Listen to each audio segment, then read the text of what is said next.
Hi everybody, it's Laura from Omtara. Today I'm just going to do a pre-recorded video. I'm feeling a little bit under the weather, so hopefully uh, you can tune in and watch it at your leisure. So today I'm going to continue with our great gifts. It's our Tip Tuesday day, but today is I'm going to show one more of our great gifts projects. It's a ball and chain Briolette necklace, and it's super quick, super easy. If you have ball chain and just a few beads, you can make a really charming, darling necklace. It's perfect for people who like minimal necklaces, and it's also great if you have teens that you're thinking about making gifts for. It's a great little necklace. I was so excited to make it, and I ended up loving it. I'm going to wear it. I wore mine the other day. So I'm going to turn you around and we'll get started. Okay, so here is our ingredient list for our project. We've got, we're going to be working with 18 inches of 2mm ball chain, plus you need a connector. So here is my little connector. And here's the ball chain. Now you can buy ball chain actually at the hardware store, or you can buy it on jewelry places. This is a really pretty matte gold ball chain that I have. But it's the same, it functions the same if you have an overhead fan and you add a little bauble to the bottom of it. It works the same way, that connector. You just pop the ball in, and I'll show you, and you snap it in. So we're going to have one 6mm faceted gemstone briolette. These are these really beautiful blue topaz faceted tiny little guys. You're also going to need a 6mm rice pearl. And you can mix these out. You could change the sizes. This is just what I have. We're going to be working with 2 sizes of jump rings, and what that's going to end up doing is letting us stagger the way that the beads fit on the necklace. So I'm using an 8mm round jump ring and a 6mm round jump ring. I'm also using 1 foot of 26 gauge wire. And the reason I'm using 26 gauge is because that is the size that fit through the whole of the briolette. And we're going to be creating, I'll show you, I have one finished. We're going to be creating a little tiny wrapped cap, and just to stabilize the top drilled briolette. So you want to make sure that it fits through and it's not too snug. So I'm using 26 gauge for the size of the briolette, or the hole that I have here, and it fits perfectly through the pearl. I'm going to be using a chain nose plier, a round nose plier, my cutter, and a bent nose just to help me open and close the jump rings. These are a little bit stiff, so I'm going to be using 2 tools to do that. So here we go. I'll show you. So again, I'll just give you a little shot up of those pretty little beads that we have. We've got a tiny little rice pearl, tiny little briolette. Now again, you can change the size of it if you want it to be a little bit chunkier. I've got an 8mm and a 6mm jump ring, and there's my connector for my ball chain. And I have some mini kits up in the shop. I have very limited amount, so but they're up there. So if you're interested in this particular kit, it's just a little mini kit. Okay, so I've got a foot of 26 gauge wire, and I'm going to cut it in half, and I'm probably going to give myself, actually I'm going to give myself a little bit more. I'll cut it in about 5 and 7, somewhere around there, because I don't need as much wire for the rice pearl as I do for the briolette. So I'm just going to give myself a little bit more for the briolette and a little less for the pearl. I'm going to start with the briolette. And if you've seen me do this before, I'm going to thread it onto my wire, and you can see it just fits there. You want the bead to dangle like this. And I'm just going to thread it on about 1 inch. I'm not going to thread it too far. I don't want to waste too much of the wire. And what I like to do is, I like to hold my briolette just like that. It's so tiny, it's really hard to see. And I'm just going to bend the wire up. You can even see that this is what happens. You want to be really careful it doesn't get too snug there before you're able to kind of trap it. So I'm going to bring the 2 pieces together over the top. Oops. Oh my gosh. You can tell I'm a little under the weather today. I'm going to thread that back down. You want to be really, really careful with these little briolettes so they don't snap the top, because it's the tiniest part of the of the bead. I'm going to hold on to the bead and bend that down, and all I'm doing is creating like a little triangle above the top. Now these are not necessarily drilled straight, so you want to try to get the where the two wires are crossing above the peak of the bead, but we're going to cover that up with the wrap. So if it's slightly off, the bead will sort of help you figure out where it wants to go. So you don't want to get it too tight that the little head can snap off. I'm going to hold on to this little triangle here, and actually what I'm going to do is I'm going to grab right at the where the wires are crossing, just like that. And I'm going to bend that wire straight up. The little guy's still moving, so that's good. So even though my wire is curved, my wire's coming through, it's coming up, and then there's going to be just a little jog to help the wire stand up straight.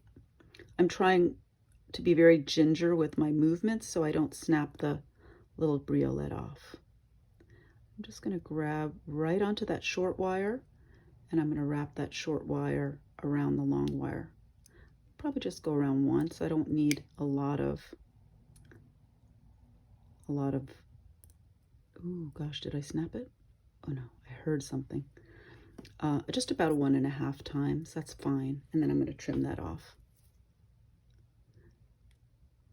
Now you don't have to do a little wrapped cap, but because these little briolettes are so tiny and their little heads are so, where the hole is so small, I really like to do that wrapped cap just to kind of help stabilize it so that inadvertently it won't break off. You can see it's just, I'm trying to get a hold of it. Hold on one sec. I want to just bend that up a little bit.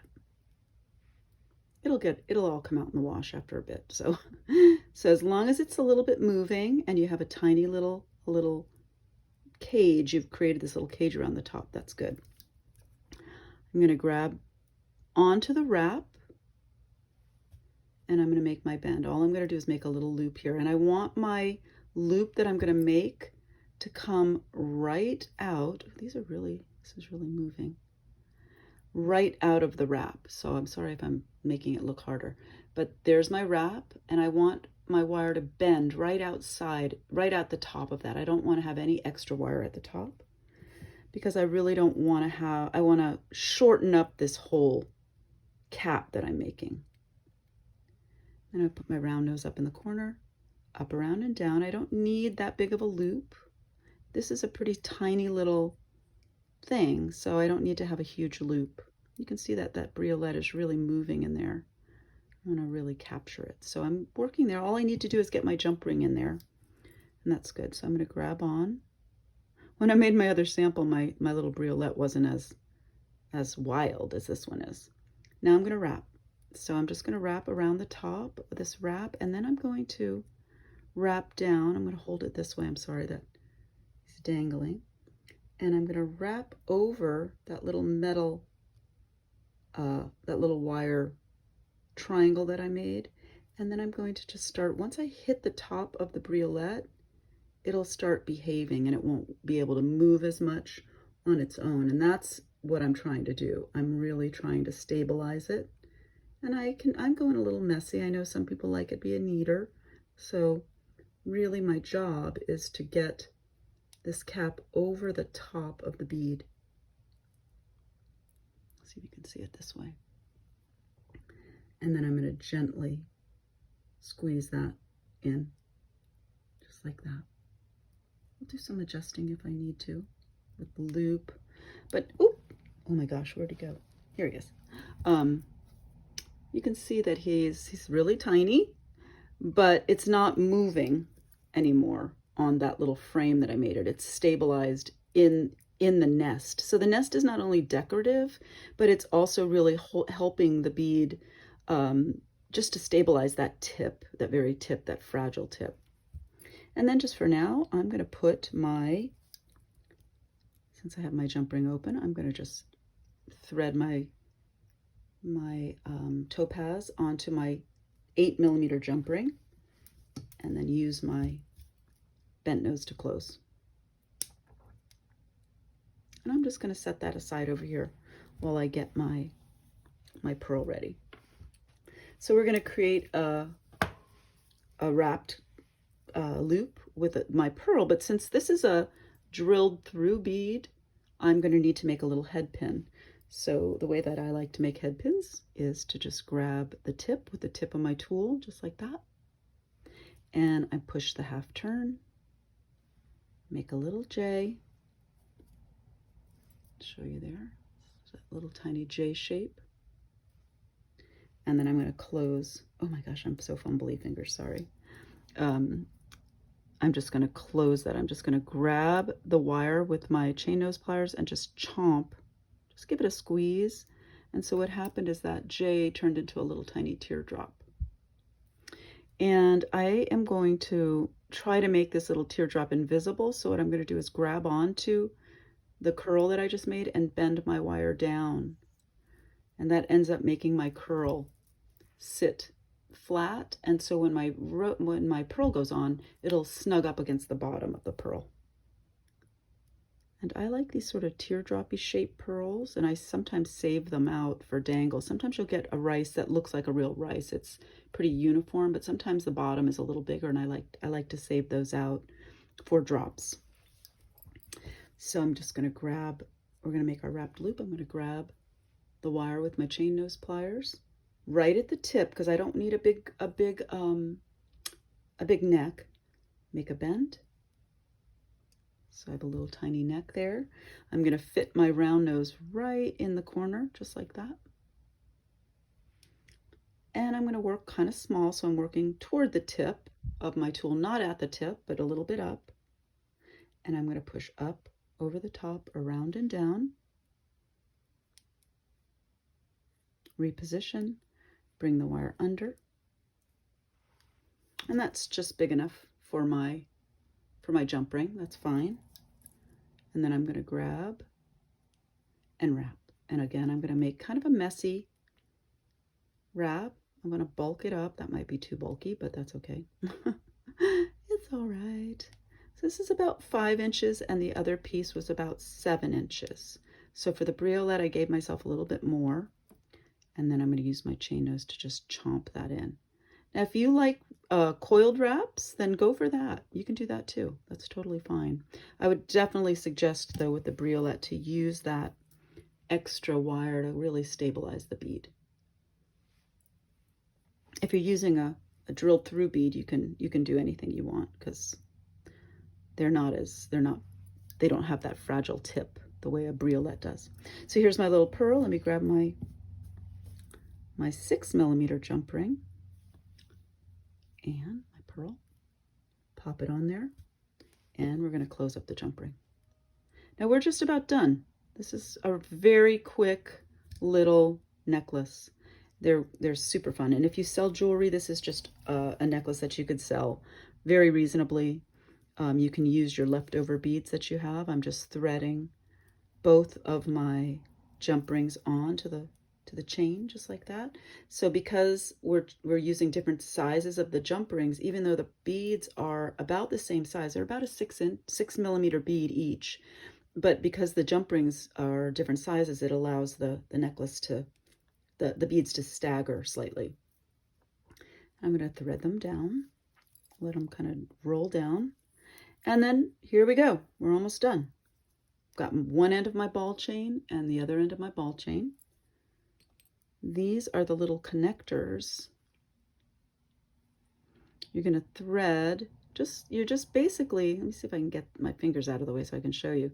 You're sliding a ball into that opening. There's an opening, and then right on the connector, there's a tiny little slot. I think you can probably see it right where those two pieces are meeting.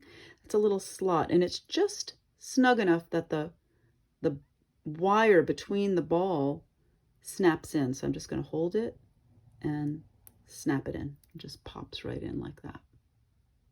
Yeah, and if you have a overhead fan, your pulls are like this. So here it goes. I snap it in, pop it right in. And they're pretty easy. Sometimes when you get them, they're a little snug, but once you get them in and out, they work. You know, it goes a little bit easier. And to take it on and off, you just snap it in and out. So there's our piece. That's it. Quick and easy. You could add more if you want to. You could change this up by adding a big decorative ring and dangling things off of that. But if you want just something very minimal, this is a sweet little necklace, just like that. So I hope you like that. That's just one of our great gifts today. This is my vacation week with my sister, so I wanted to get you this project before just I wanted to make sure that you had it, so that's why I'm teaching it today. And I hope you love it. So if you make them, pop some pictures in my tribe page. If you haven't joined my Om Tara, my creative Inspired Adornment Creativity Tribe, there's a link on my Om Tara page that you can join. Ask to join, and I'll let you in. And if for some reason you asked and you didn't get accepted, just ask again. There was a little glitch with a little batch of people, so hopefully everybody who wants to join can get in. So here we go. I hope you love it, and I'm wishing you guys a great week ahead. Make something beautiful, post it in our page, and happy beading. Take care. Bye.